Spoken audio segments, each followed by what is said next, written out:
ঘরে থাকা সামান্য কিছু মশলা দিয়ে যদি এত সুন্দর ক্রিস্পি চিকেন ফ্রাই করে নেওয়া যায়, তাহলে আর এত টাকা খরচ করে কেন রেস্টুরেন্টে চিকেন ফ্রাই খেতে যাব। এটা তৈরি করা খুবই সহজ এবং খুবই অল্প উপকরণে তৈরি করে নিতে পারবেন।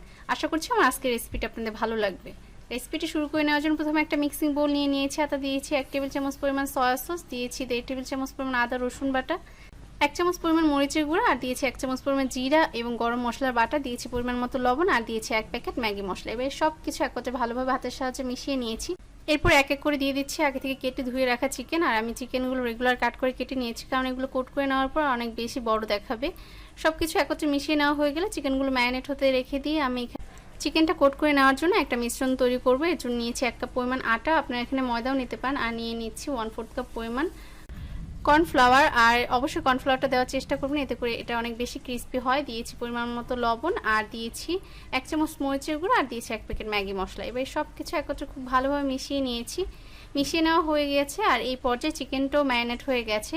সেখান থেকে 1 পিস চিকেন নিয়ে নিয়েছি। এবার এটাকে কোট করে নেব। এর জন্য আগে থেকে আটার যে মিশ্রণটি তৈরি করে রেখেছিলাম তার মাঝে দিয়ে দিচ্ছি, আর দিয়ে হাতের সাহায্যে চেপে চেপে এর গায়ে লাগিয়ে নিচ্ছি। আর এই কাজটা দেখে বুঝতে পারছেন, এভাবে হাতের সাহায্যে চাপ প্রয়োগ করে চিকেনের গায়ে আটার যে মিশ্রণটি ছিল এটা লাগিয়ে নিতে হবে। এরপর আটাগুলো ঝেড়ে ফেলে দিচ্ছি। ফেলে দেওয়া হয়ে গেলে আমি এটাকে পানির মাঝে মাত্র কয়েক সেকেন্ডের জন্য একটু ডুবিয়ে নিচ্ছি। এরপর আবার কোট করে নিচ্ছি। এটাকে আমি ডাবল কোট করে নিচ্ছি।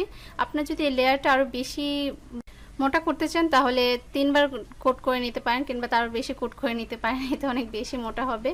এবার সেই একই পদ্ধতিতে হাতের সাহায্যে চেপে চেপে আটাটার গায়ে মাখিয়ে নিচ্ছি। আর মেখে নেওয়া হয়ে গেলে এটা যে এক্সট্রা যে আটাটা এর গায়ে লেগে আছে সেটা ঝেড়ে ফেলে দিচ্ছি। আর এই একই পদ্ধতিতে আমি সমস্ত চিকেনগুলো কুট করে নিব। দেখি বুঝতে পারছেন এর গায়ে কত সুন্দর লেয়ার ক্রিয়েট হয়েছে। আর এগুলো ফ্রাই করে নেওয়ার পর অনেক বেশি ক্রিস্পি হবে এবং খেতে অনেক বেশি ভালো লাগবে। আর এই চিকেন ফ্রাই করাটা যে এতটা সহজ সেটা আপনি এতক্ষণে দেখেই বুঝতে পেরেছেন। আমার সমস্ত চিকেনগুলো কোট করে নেওয়া হয়ে গেছে। এবার এগুলোকে ফ্রাই করে নেব। ফ্রাই করে নেওয়ার জন্য চুলায় একটি প্যান বসিয়ে নিয়েছি আর দিয়েছি পর্যাপ্ত পরিমাণ তেল। তেলটা একটু বেশি দেওয়ার চেষ্টা করবেন, কারণ ডুবো তেলে চিকেনগুলো ভেজে নিলে এটা অনেক বেশি ক্রিস্পি হয়। এবার এক এক করে চিকেনগুলো এর মাঝে দিয়ে দিচ্ছি। আর আমি 2 পিস করে চিকেন দিয়ে চিকেনগুলো ফ্রাই করে নিব। এতে করে চিকেনগুলো অনেক সুন্দর ক্রিস্পি হবে এবং খেতে অনেক বেশি ভালো লাগবে। আর এই পর্যায়ে চুলাটা মিডিয়ামে রেখে চিকেনগুলো ফ্রাই করে নিতে হবে, এতে করে চিকেনগুলো অনেক বেশি ক্রিস্পি হবে। আপনি যদি এই পর্যায়ে চুলাটা বাড়িয়ে দেন তাহলে খুব দ্রুত একটি কালার চলে আসবে, সেক্ষেত্রে এর উপরে লেয়ারগুলো ক্রিস্পি হবে না। আর আমি এক পার্ট যখন সামান্য ভেজে নেওয়া হয়ে গেছে তখন অপর পার্ট উল্টে নিচ্ছি। এভাবে উল্টে পাল্টে সময় নিয়ে চিকেনগুলো পছন্দ মতো কালার করে ভেজে নিচ্ছি। ভেজে নেওয়া হয়ে গেলে তুলে নিচ্ছি। আর এই একই তেলের মাঝে আমি সমস্ত চিকেনগুলো ফ্রাই করে নিচ্ছি। আশা করছি আমার আজকের রেসিপিটি আপনাদের ভালো লেগেছে। যদি ভালো লাগে তাহলে অবশ্যই আমার পেজটি ফলো দিবেন আর আমার ভিডিওগুলো বেশি বেশি শেয়ার করবেন। সবাই ভালো থাকবেন, আমার এবং আমার পরিবারের জন্য দোয়া করবেন। আল্লাহ হাফেজ।